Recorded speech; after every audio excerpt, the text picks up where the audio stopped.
And welcome to another Sunday edition of Paranormal Voice back on the screen. My name, of course, is Dale Kogi. I'll be your host for this evening. Got an excellent show coming your way. But before I bring out my guests, I have to give out a big shout out to this month's sponsor, Paraware, Justin and Amber, for all your paranormal wear needs. Check these guys out. The QR code is in the corner. Scan it at any time. Show these guys some love. Get yourself some really cool paranormal shirts.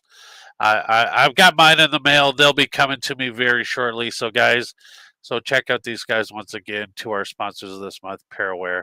Love these guys, Jason and Amber. Doing it right for you guys and creating some awesome paranormal shirts for you to wear out and show off your weirdness.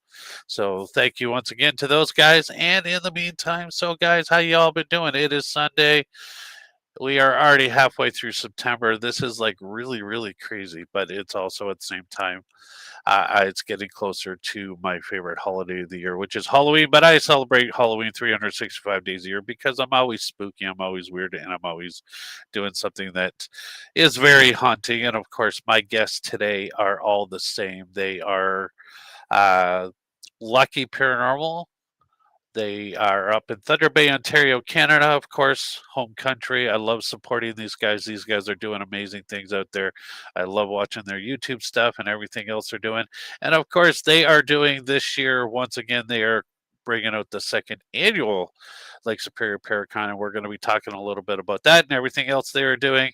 So right now, let's bring out these lovely ladies and gentlemen. Of course, we have Mel and Gail, we have Shannon, and we have Justin. Hey guys, how's it going? Good. How are you? Good. I could not be happier. I have my favorite Canadians on my screen right now, so this is awesome. We right here at the Paranormal Voice, we love supporting our Canadian content and everything that's happening Canadian. So I'm glad to have you guys on board, checking it out once again.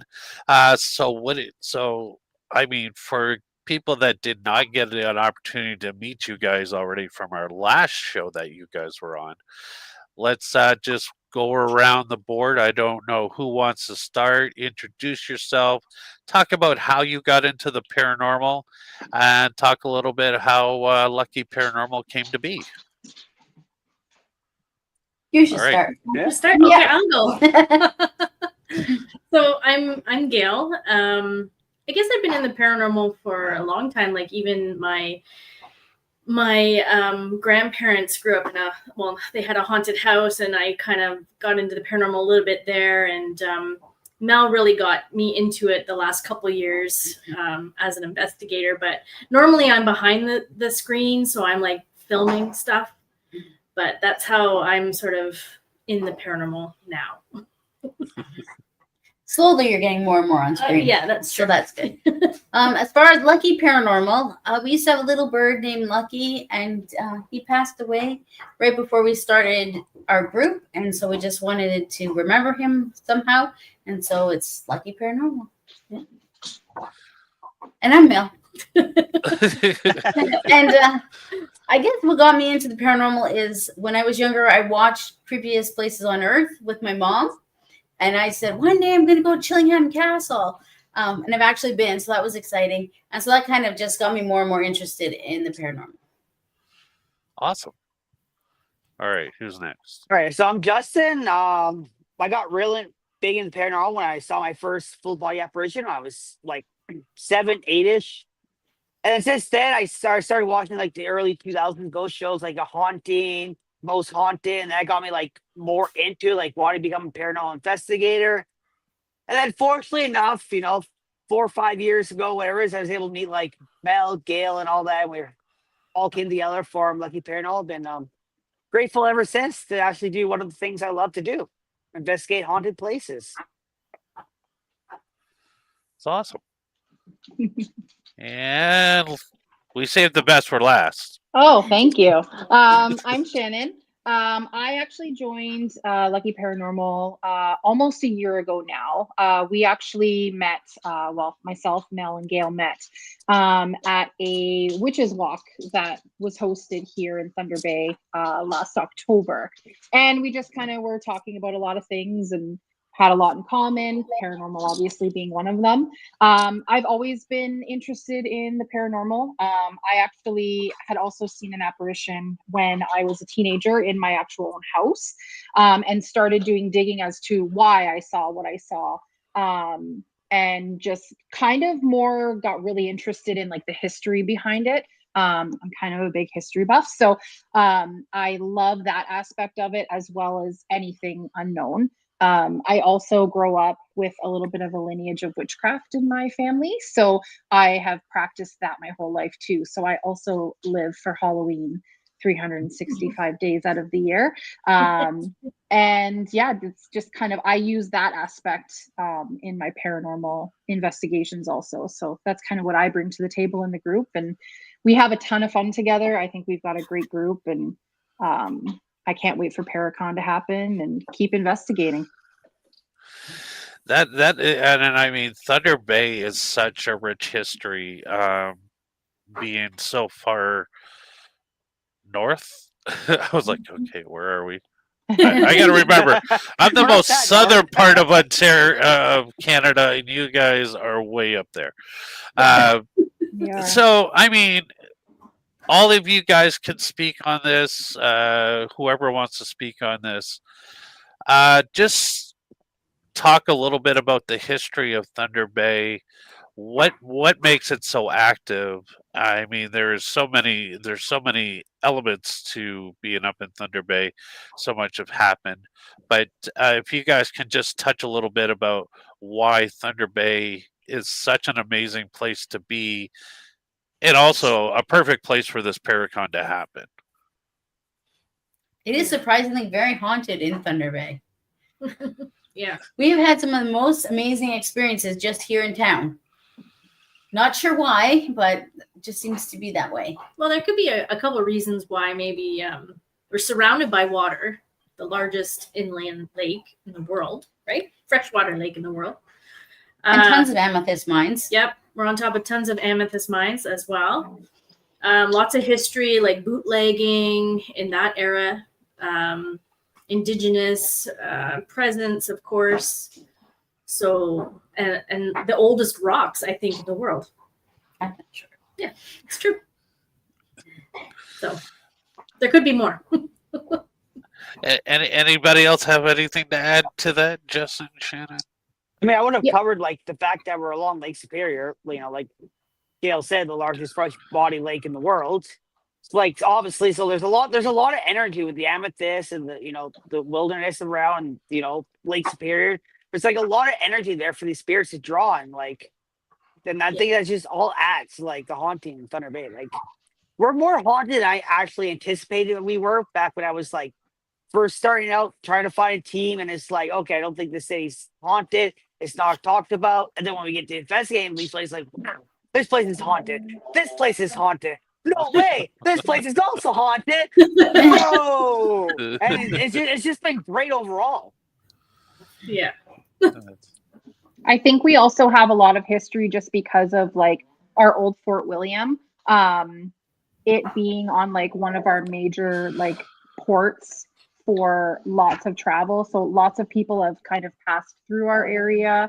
I think because we're basically, if you want to go from one side of the country to the other, you have to go through Thunder Bay.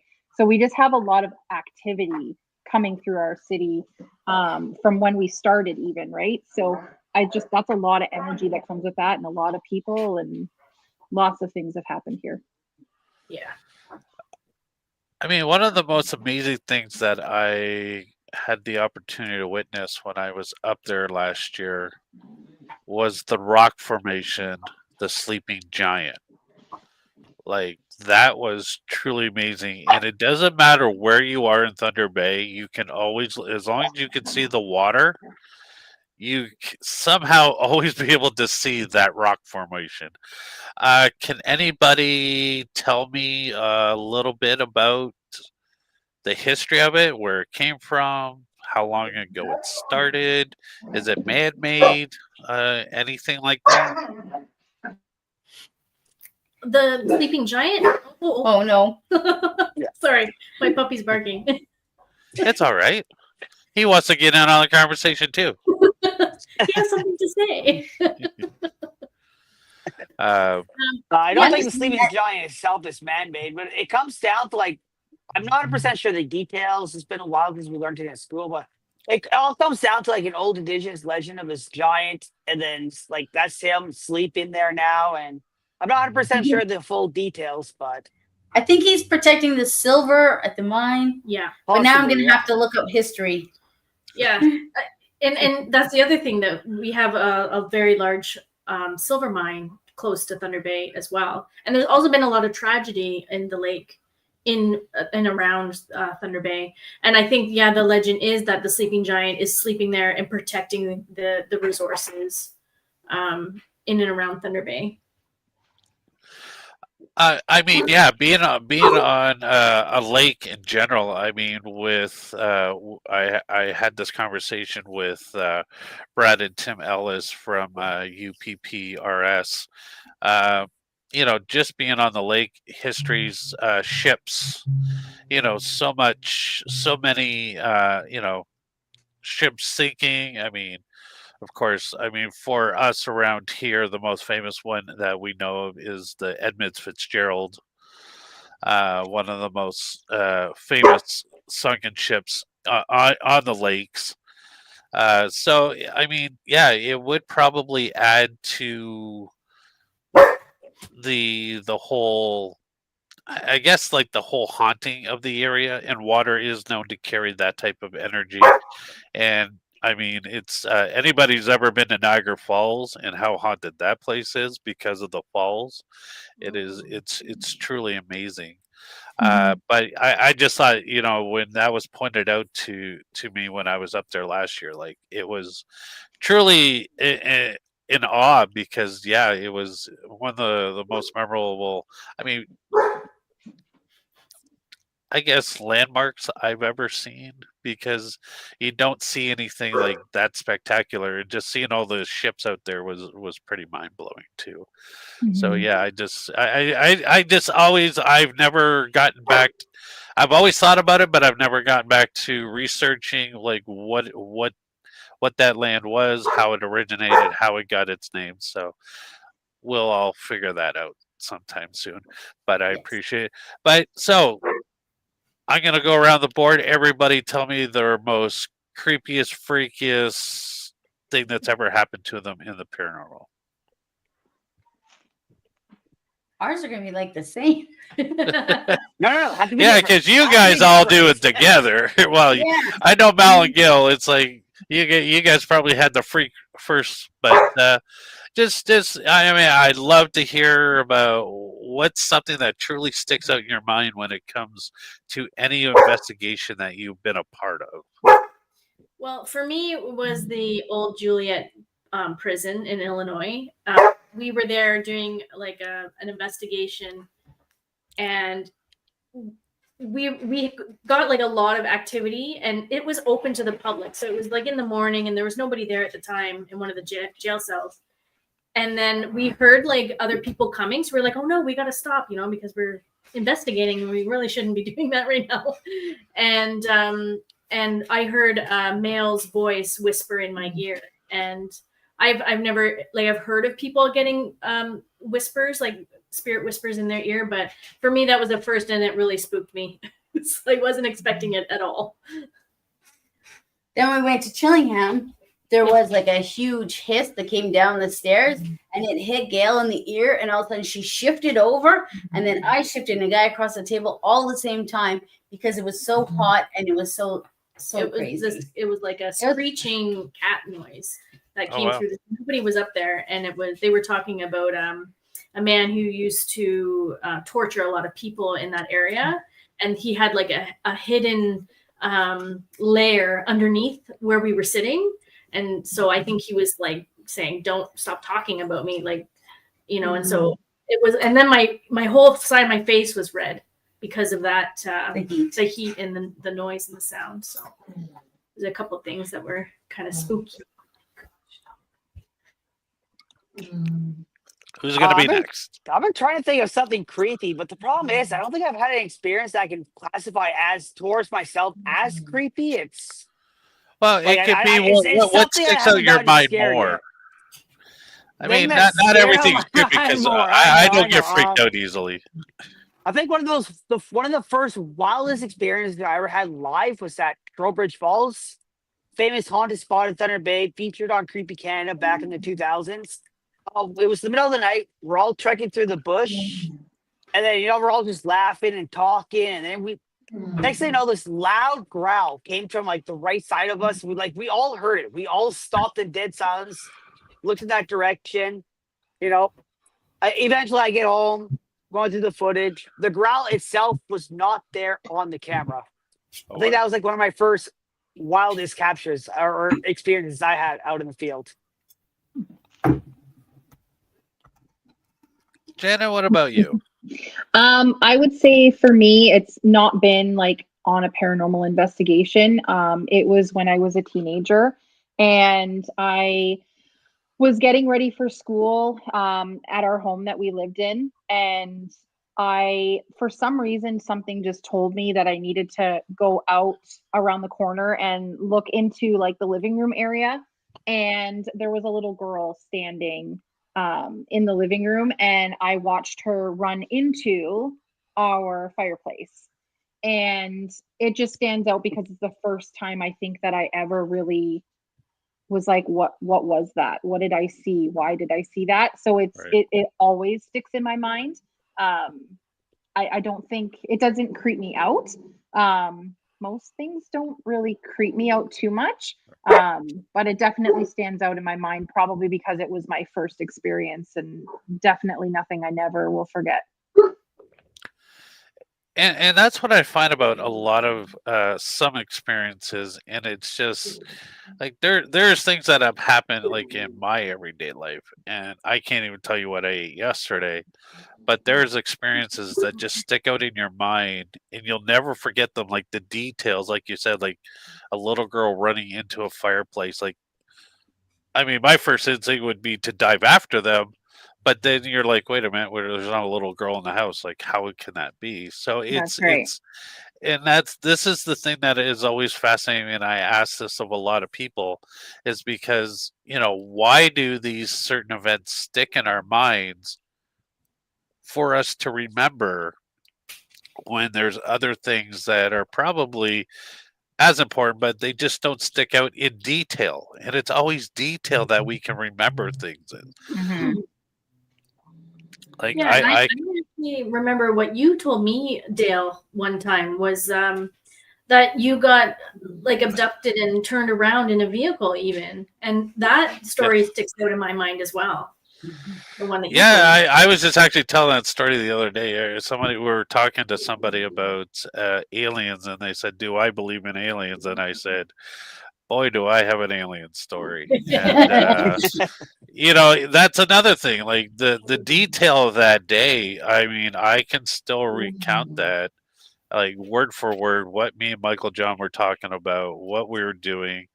And yeah, it's just very weird how certain things will just stick there, and it just never goes away. And I wonder, I've always asked that about everybody who's in the paranormal. It's like, why do these moments stick out to us? I mean, is it the same as it is for the places that we are investigating and the hauntings? Like, are these people remembering their time there, and this is why the activity is still in those places? Right. Yeah, totally. Oh, sorry. It's all right.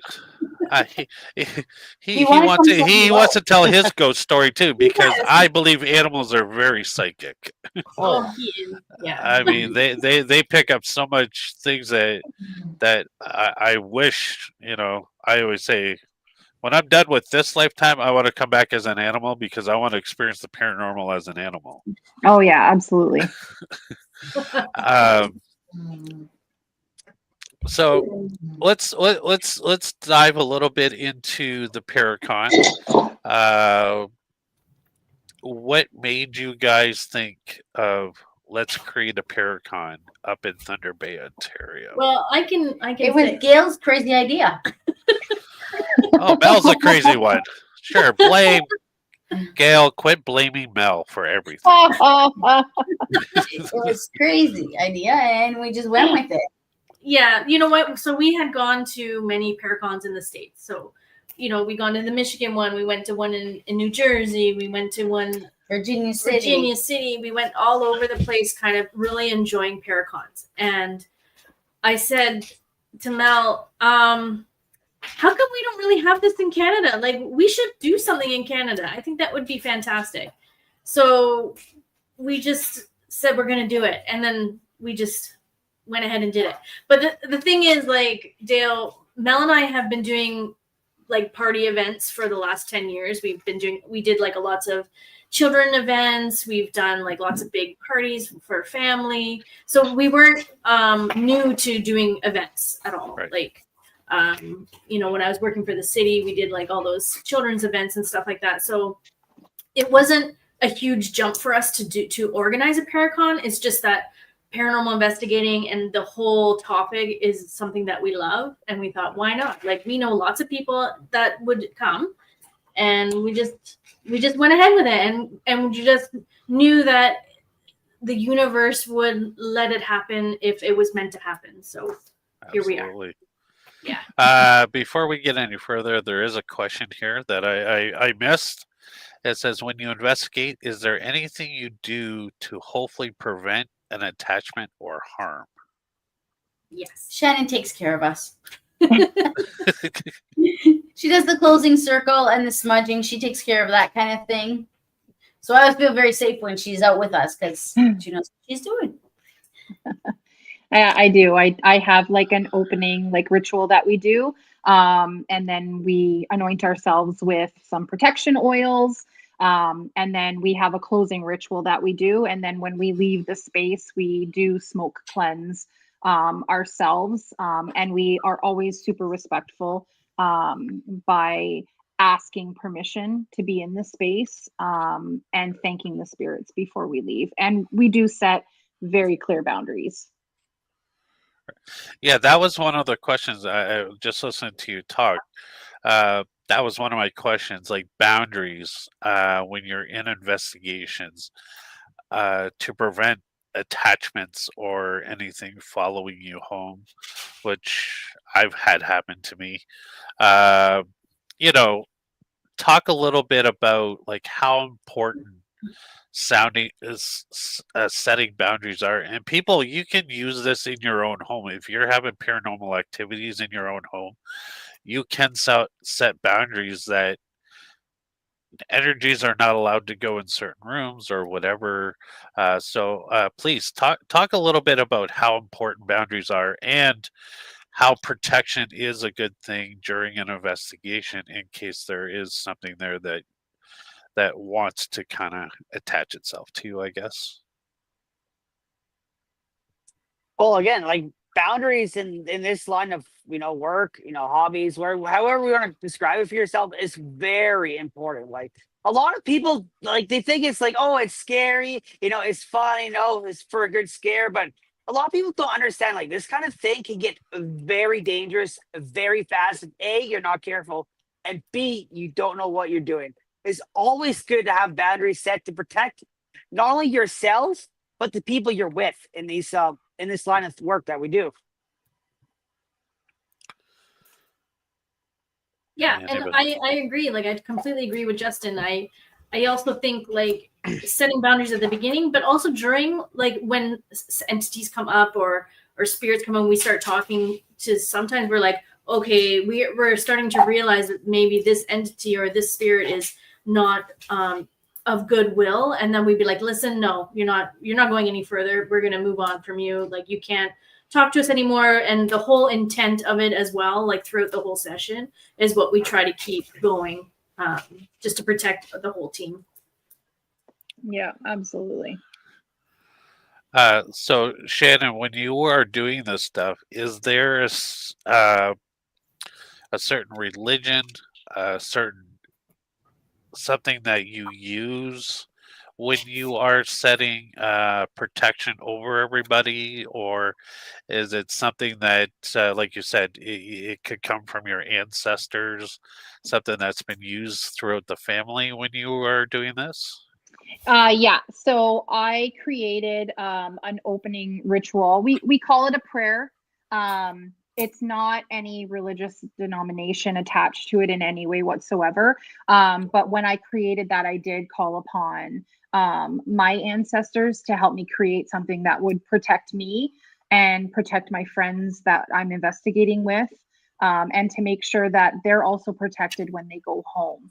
And that intent, when we are creating a circle around us of protection, the intent is very strong. And in that ritual, we set strong boundaries about, like, you know, we're in charge here, basically. Like, you're allowing us to be in your space and communicate with us, but we're the ones in charge here. We're the ones that are, you know, keeping ourselves safe. And it's pretty like, I wouldn't say it's like overly ritualistic, Right. but it definitely is a ritual that we take very seriously, right before we start, and then again at the end. And like Gail had said, we do set boundaries, like, while we're doing them too, right? So we've all had a moment where, you know, maybe you're being touched by something and you don't quite feel comfortable. We just had it actually happen just last week.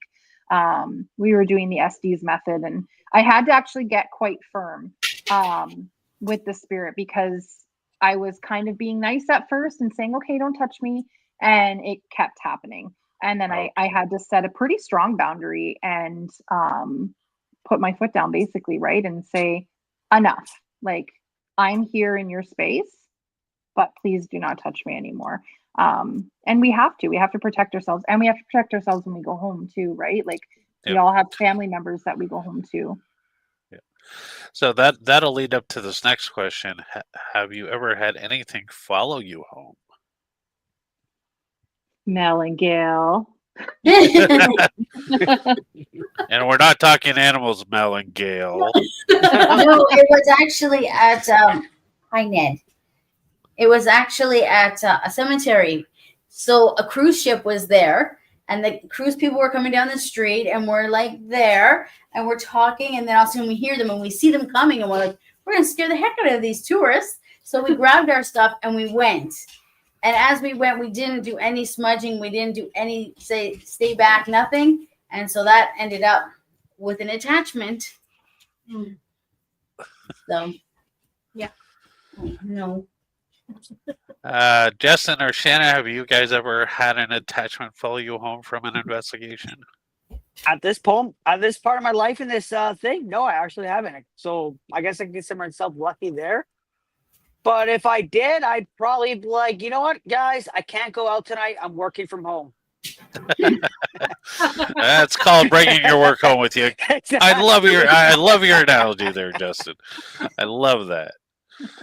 I thankfully have not had an attachment, but I definitely have felt almost like spiritual attacks, and very, very drained, sometimes to the point where I feel exhausted for about a week. But as far as I know, no actual attachments have come home with me yet. Hopefully not. Don't say yet. Depends who it is. Oh, you're screwed. Next investigation, you're screwed, Shannon.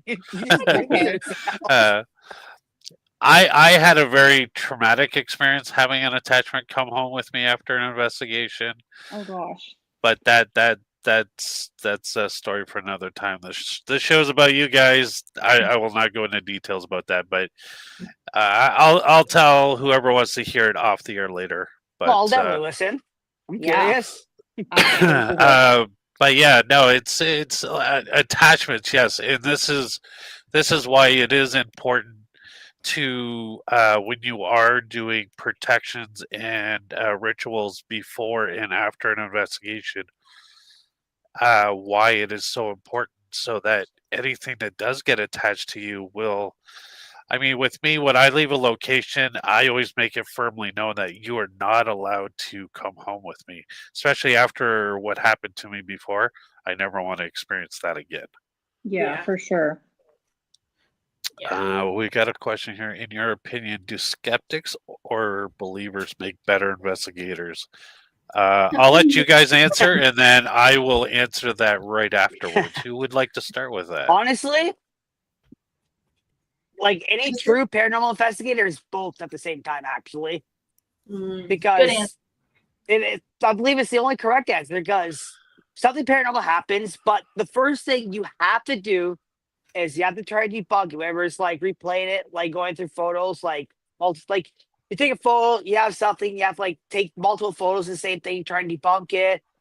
You have to try and recreate it to see, like, if you can recreate something, then it's no longer paranormal and it's debunked. That's why it's great to be a skeptic, or even have a skeptic on your team, because you might be trying to figure it out, like, you know what, I can't figure it out, it might be paranormal, and then boom, oh, they have the answer right there, and they debunk it. So no, it's no longer paranormal. So realistically speaking, having skeptics and believers both in the same team is great, but you have to be both to be a great paranormal investigator. Well said. Yeah, I agree with Justin, and I think like the four of us are a little bit of both. We do spend a lot of time when we are on our investigations trying to debunk things. Like, how many times have we stopped camera footage and gone back and listened to it over and over again, walked around, tried to recreate that floor squeak or that door noise or the knocking noise. Seance room, yeah, exactly, right? It was just Mel talking, right? I think he's totally right, though. Like, if you are a good mix of a believer and a skeptic, I think it makes you a great paranormal investigator. Yeah. I mean, you do truly need both in this field. It's like the yin and the yang, right? Yeah. We do need people who do not believe in this and whatsoever, and because they can bring up very valid points during an investigation, but at also the same time, if you're a believer, it's pretty hard to think as a skeptic, because you already know that this is potentially, and I mean, the whole premise behind paranormal is something that cannot be explained by science. Right. So but skeptics are so much needed in this field, and it's like a breath of fresh air during an investigation when you have a skeptic along with you, because they really challenge you to make you think really hard about what just happened. And yeah, debunking is a really good thing, but when you're a believer, you kind of, it's really hard to think there and think, well, can it be anything else but paranormal? But when you're in a building that's 100 years old, the land is still settling, windows are creaky, pipes are loose, so anything can set it off. And this is why when I go into a place, I kind of do a little walk around first, because I want to rattle things, so that this way here during the night, I know if something rattles, I know exactly what it sounds like and where it's coming from. Oh yeah, that's a good idea. So let's thank you to everybody on the side. If you have any more questions, just please pop them in there. We're going to talk a little bit. We're going to talk a lot more about the upcoming Paracon. I know year number one was an amazing success. You guys really knocked it out of the ballpark. You had some amazing speakers up there. Everybody had a great time. And all the feedback that I heard from last year was how amazing and how much people were learning about the paranormal. So you guys really did a killer job last year. And I'm so happy you guys decided to go with a year two, because there was no way you could leave anybody on a cliffhanger like that. Aw, thanks, Dale. Appreciate that. And I'm not saying that because I was there, but but no, it was pretty amazing. Like I said, I had so much fun experience meeting new people, being in a place that I've never been before. But this year, you guys have really you guys hit the grand slam of speakers once again. I mean, you guys got Snipe coming back Yep. doing their talk, which I truly love because those guys. I mean, I love the indigenous side of the paranormal because for anybody who knows anything about indigenous people, they are the most spiritual people there are. So they are so connected with the other side that just to listen to those guys, like wow, it was truly amazing to catch their point of view. And I mean, watching them talk and do their thing was so amazing. So let's talk a little bit about these guys, and then we'll move on to some more of your amazing speakers for this year. So who Well, wants to because talk? of Paracon last year, we actually have gone together 2 times too. So we've flown down to Brantford and investigated with Snipe. So it's been interesting. And without the Paracon, we wouldn't have had that opportunity to connect. Right. So that was really good. Yeah, exactly. Yeah. And then you have, of course, returning. You have Carolyn Shellhorn, who is truly an amazing medium. I loved meeting her last year. We've actually became really good friends because of you guys bringing us together. So I appreciate that, and she is truly amazing. I love watching what she does. She is. I've yet to get to one of her dinner with the dead things because it seems so interesting. Yeah. But another great addition for this year. Yeah, we love Carolyn Shellhorn. She's fantastic. This year she's doing a psychic gallery reading on Sunday. So she's a great asset and wonderful person to be with. We've become, and that's the great thing about Paracon is that you meet so many different people and you connect as a community. So yeah, we are super excited to have her back again as well. And then you have the ladies from Beyond the Haunting coming back, all the way Yep. from Vancouver, Canada. Another Canadian legends, I should say, because those girls are really knocking it out of the park. And I'm so happy that they're coming back with a brand new show. Yeah. Yes. And during the Paracon, they're actually going to talk about Ireland and their trip. Oh, nice. That would be so Yeah. cool. Yeah. Yeah, it was really cool getting to hang out with those guys last year. And let's see, who else do we have on here? Somebody who I haven't met. Catherine Keepings. She's from Thunder Bay. Oh, okay. Oh, Yeah. she was there last year. She She missed did- it. She had an injury. Oh, she's also okay. still- She looked familiar. It's just like one of those. But yeah, so talk about her a little bit. How did you guys meet? Do you have an idea what she's going to be talking about during the Paracon this year? What did she talk about? She does Reiki and crystal healing. So Oh, that's her nice. modalities that she's into. I believe she's talking about. She's talking about crossing over spirits this year. Nice. Mhm. That's always a fun thing. That is a really hot topic. Some people are really think like that's a bad thing, but at the same time, a lot of people thinks it's like, how is that even possible to even do? So it's been I've seen a lot of shows talking about this whole crossover thing and how people do it, people believe in it, and how is it even possible? So I think that's going to be an excellent topic to talk about up there this year for sure. I think so Yeah, too. absolutely. We are always thinking about that too. And I think that topic comes up like, do you cross over a spirit? Do you don't cross over a spirit? We have, but I think it's just in the cases of if they want to be crossed over. Yeah.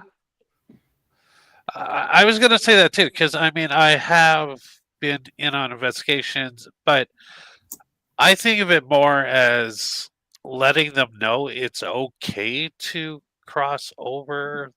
Yeah. Not that they don't already know that they can't, but I think they just need that little reassurance that it's okay to cross over, but then they realize they can come back at any time they really want to. That it's not like we're barring them being earthbound forever. It's just if they feel stuck, then they might need that encouragement to say, okay, it's okay. Your loved ones are waiting for you on the other side.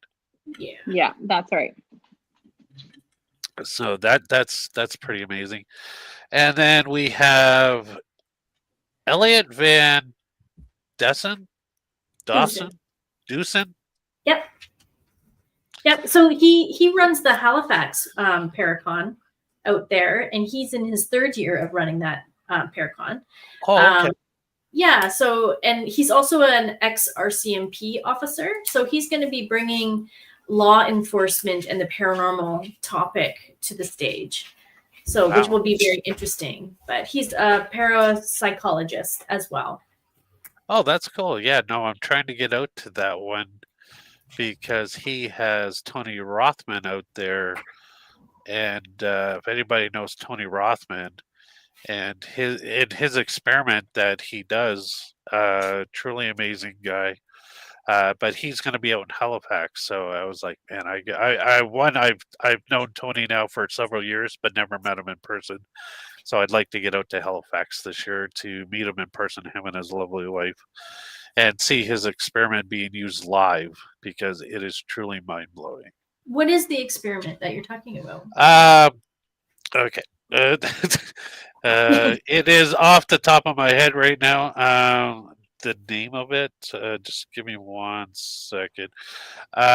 It's another technology on how to communicate with the other side. It's called Staticom. That's the name of his project. So yeah, it uses reverse airwaves to be able to, and their system that they use, it cleans up the voices before they actually come through, so it's more clear, it's more. And he's got, if you go over to his YouTube channel and watch any of his experiments, they're truly mind-blowing, and the messages that he gets are so crystal clear and so precise with his questioning. It's like, it's really hard to deny. So yeah, Tony Rothman is truly amazing. He might be somebody you guys would be interested in next year. Okay. Yeah, him and his wife have been doing this for quite a few years now, and they're now on the 3rd version of Staticom. It's truly amazing. It's cool. That sounds amazing. Amazing. Yeah. Yeah, like I said, Tony has been truly amazing. He's been on the show a few times. A really, really super nice guy. So then we're going to talk to Christine. Yeah, Christine. She was there last year. Okay. She runs Duluth Ghost Walk. Ghost Tours. Oh, yes. Yeah. Okay, now the name's coming back to me. I was like, well, hey, what is that? See, with me, it's I don't want to sound bad, but it's like when you meet so many people in a year, that you just kind of everything blends together, and you're kind of, it's like trying to, when you're grade school, they say, draw the line to the description of the word. I do that with names. It's like, okay, so where do I know these people from? How did I meet them? What are they doing? So yeah, I'm very bad for that, and I always apologize that there were people who come up to me. Oh, I met you at such and such event. Oh, great, thank you. I was appreciate it. I hope I said something nice. But so that's exciting. That's amazing. Brian Baker. Yeah, Brian Baker. So he runs the Superstitious Times, the magazine. Okay. And he is going to be bringing a presentation on paranormal across Canada. Oh, nice. Yeah, so all the well-known haunted locations across Canada he'll be talking about, and why are they haunted. That's exciting. And of course, you got the UFO guy coming back, Chris Ruthkowski. Yes. Yep. Yep. And he's going to be talking about alien abduction this time. You're familiar. That's that is truly amazing. I'll Yeah. tell you guys that story really quick off the air too, because I don't know if Shannon and Justin ever heard that story. But then you have two guys that are also going to be there. Two of my favorite guys. I met Jason Kenzie last year at the UFO Contact Convention. Nice. Super nice guy, full of energy, so freaking knowledgeable. And the greatest thing is he's from Vancouver, Canada as well. Yeah. Yes. He's exploded on the Bigfoot scene with all of his documentaries, everything he was doing. But yet super, super nice guy. I absolutely love to give him on the show, but he is super busy and he is like a hard person to track down. So Yeah. I'm so excited you guys are bringing Jason up there because, like I said, well, what better way to celebrate a really famous Canadian Bigfoot researcher than Jason? I'm like, you guys hit the ballpark with that one. He's actually doing an event for us on the Thursday night. Oh, wow. Yeah, so you can go and get a ticket. They're sold out now, but you meet at the Delta. You get a secret package on where to go. And then you go, and Jason Kenzie will be in the forest, and you'll get to go on an adventure with him. Mm-hmm. An expedition. Cool. A lot of people say, "Hey, Dale, you ever want to go on a Bigfoot hunt?" I don't know if I'm ready to. I don't know if I'm ready to beat the big hairy guy yet. I'm not sure. I'll in the parking lot. I'll be out here when you guys are running. I'll start the car. But then, one of my all-time favorite guys, and I'll tell you right now, I am reading his second book right there. I don't know, you can't see it because there we go. Portals to the Star. Yeah. Portals of the Stars. Mike Ricksector. What an amazing guy. He is so freaking knowledgeable about anything and everything about the paranormal, and he is a truly amazing author. Portals to the Stars is the second edition to the Universe series that he's writing. The first one, Travel Through Time, Travel Through Time. Yep. Absolutely makes you sit there and think way differently about the world. I'll tell you, after talking to him, I was like, wow. And a guy that I've gotten to know over the years. Got to get him back on the show to talk about this book as soon as I'm done reading it. Yeah, no, we're excited to have him up. He's going to be talking actually 2 presentations, one on Saturday, one on Sunday. And one of them will be the time loop and his stacked time theory, which is going to be really fascinating. I love that topic. And the other one will be on shadow people. Yes, if you ever get a chance, watch his documentary on shadow people. It is amazing. I believe here in Canada, if you have Tubi, you can find it on Tubi. I believe that's where I watched it. Okay. But yeah, truly make it. He's got a book too, Shadow People book. That's when I first met him. Was when the book Shadow People first came out. Was up at the Michigan Paracon. And he was sitting across from us. And I had to go apologize because I never knew who he was or even heard of him before. But by the end of the weekend, I'll tell you, couldn't stop talking to the guy. He was truly amazing. He's so awesome, and like I said, so knowledgeable. If you get a chance, ask him what happened to him at the Conjuring House. Okay. He's got it's actually, I believe. Is it in that documentary or another documentary that he did? I don't know which one it was, but one of the documentaries he did, he was at the Conjuring House, and he had a really cool experience. In my eyes, it was really cool. But I mean, it was really neat to hear him tell the story, though. I'll have to remember that for sure. So. I've got the link for the Lake Superior to be able to get tickets going across the screen right now. And it's also in the show description. So, guys, if you've not gotten your tickets yet, so let's break it down. Like, let's kind of talk about how the weekend's going to start. What are some of the amazing things that people attending are going to be able to experience? I mean, last year was fun. Like the courthouse thing. You guys doing the courthouse thing again?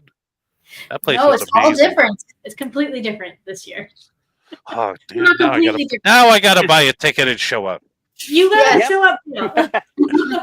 I actually, guys, if I can get the time off and get up there, I will definitely be there for sure. It would be Awesome. awesome to see you. It would be awesome to see you. Yes. Yeah. So I guess we'll start with Thursday is Jason Kenzie's Sasquatch Expedition. It's a sold out add-on event that we are hosting. So like Mel said, it's in the evening. People don't know where they're going to be going until they pick up their package on the night of. Oh, wow. And they drive there, they meet Jason Kenzie, and they do like a 2-hour hike in the like northwestern Ontario forest and learn tips and tricks on how to find Sasquatch. So that is Thursday. Friday night, we have something called Ghost Stories by the Campfire, and it's at the historical Fort William Historical Park. So it's a reenactment, actually, of the old fort that was here in Thunder Bay in Fort William. And it's going to be in the evening, so it's like a VIP event. All our speakers will be there. But it's more casual. So we're going to have big bonfires, and you're going to sit by the fire and listen to ghost stories. You're going to enjoy poutine and mini donuts and hot chocolate. So like real casual evening in the middle of the Nowheresville. On the shores of the river. On the shores of the Kaminista River. So Nothing screams horror as we're sitting around a campfire in the middle of nowhere. yeah, exactly. You guys realize that's how a lot of horror movies start out? Yes, we do realize that. And that's charming, isn't it? Isn't that Sounds the like a goal? great date to me, but just the middle of nowhere is just the part that It's going gets to be a me. bit spooky.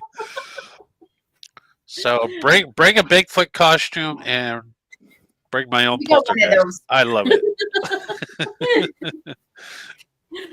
Yeah, so that's Friday night. And then we have the Paracon Saturday and Sunday, which is at the Delta Hotel this year. So we've moved venues. And then on Saturday night, we have our paranormal investigation at the Thunder Bay Museum. Again. The dogs are talking. Well, he's telling you what he's going to be doing while you guys are having all this fun. Yeah, I want to listen to the dog. He's more or less saying, and I get to stay home Pretty much. when I could be chasing Bigfoot through the forest Right? Or birds. or birds. It's true. Yeah. We have And then done that. Yeah, then Saturday night. on Sunday, I said about Oh, yeah. Saturday, Sunday, the Paracon, the Yeah. speakers and such. And then Saturday night, we're going back to the museum to investigate. And Beyond the Haunting will be there. Elliot Van Dusen, Brian Baker, Snipe, and Carrie Lynn Shellhorn. Yep. And Kim Nice. Christie. Yeah, Christine. Christine. And then on Sunday, Carrie Lynn is doing her psychic gallery reading as another add-on event. In the middle of the day, so it's kind of cool. Nice. Very nice. Yeah. Sounds like a spectacular weekend. It sounds like you guys really knocked it out of the ballpark for year number 2. This is awesome. I'm so excited for you guys. I hope I will be out there because I love Thunder Bay. And of course, I like hanging out with you guys. That's just the added bonus. I get to go to Thunder Bay to do it. So yeah, with that, it's like almost a whole hour of our series have gone by. I want to thank you guys, Mel, Gail, Justin, and Shannon. Thank you so much for coming on the Paranormal Voice, talking about your Paracon and the haunted history of Thunder Bay. Anybody who's listening, anybody who's going to be watching this show, please do not hesitate. Get yourself tickets. Get yourself down to Thunder Bay, Ontario. You'll love it. It is such an amazing place. We got to hang out in some of the coolest bars while we were up there. It was, I mean, of course, hanging out with Jeff last year just was a friggin' hoot in itself because that guy's just crazy as it is. But hanging out with everybody last year, and like I said, first time to Thunder Bay, it was truly amazing to take in all the experiences that Thunder Bay has to offer. Like I said, had some adventures, had some pretty amazing things happen to us, but at the same time, it was good to meet some amazing people, and of course, come up to see you guys in your home turf. So that's going to be awesome. So, guys, right there, the link is in the show description below. It's on the screen right now. Get yourself tickets, get yourself booked in a hotel room, get yourself prepared for an amazing weekend because it sounds like it's going to be a lot of fun. So everything's going to be involved. You're going to have ghosts, you're going to have Bigfoot, and you're going to have aliens. Let's really hope all three of those come together. Like Bigfoot coming out of an alien ship, that will just prove to everybody that the aliens and Bigfoot work together. Exactly. That'd be amazing. Well, it's amazing how people do not understand just like how big the paranormal umbrella truly is and how everything does link together, like spirits, aliens, and Bigfoot. Like So much. they're all and the whole metaphysical thing. It's all a part of this big umbrella that we call the paranormal. So, That's guys, right now, thank you to Lucky Paranormal for joining me on the Paranormal Voice. Thank you, guys. I love you guys. Stay tuned. I'm not sure when my next show, the Paranormal Voice, will be, but it will happen as soon as I figure out which day that is. It's usually always Sundays at 8 p.m. But it's been so crazy because now it's extra hard right now to get people because everybody's in the middle of Paracon season and traveling and doing all the spooky stuff. But there will be another show, no doubt, that is for sure. I know coming up October 5th, I'm bringing back Harley Black, truly amazing lady. She's the whole scientific thing behind the paranormal. That's how she uses her. She did an episode a while back. A lot of people have been asking her to come back to do some more, talk about more of what she does. And that's going to be interesting. So that show is definitely going to be October 5th. But in the meantime, catch these guys, Lake Superior Paracon, Thunder Bay, Ontario, guys. Do not want to miss this one. Last year was a hoot. This year's not going to be any different. It's going to be a bigger hoot. So with that, thank you guys. We will see everybody on the flip side. In the meantime and in between time, like we say, is happy huntings. Thanks, Dale. Thanks, Dan.